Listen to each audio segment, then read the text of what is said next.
చిన్న స్టోరీ. ఒక చిన్న ఇంటి ముందు ఒక కుక్క ఉండేది. రోజూ తన యజమాని కోసం తలుపు దగ్గరే కూర్చునేది. యజమానికి చిన్న ఇల్లు మాత్రమే ఉంది. ఎక్కువ సంపద లేదు. కానీ ఆ కుక్కకు అతనే ప్రపంచం. ఒకరోజు వర్షం. యజమాని ఆలస్యంగా వచ్చాడు. కుక్క ఆకలిగా ఉంది.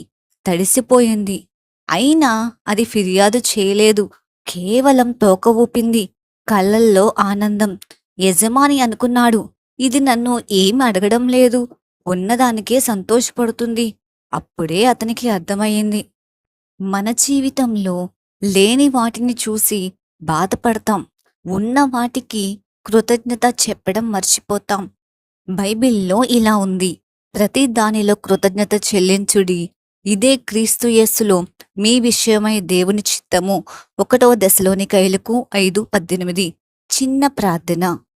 ప్రభువా, నాకు ఉన్న ఆశీర్వాదాలను గమనించే కళ్ళను ఇవ్వుము. చిన్న విషయాల్లో కూడా కృతజ్ఞత చెప్పే హృదయాన్ని దయచేయము. ఆమేన్.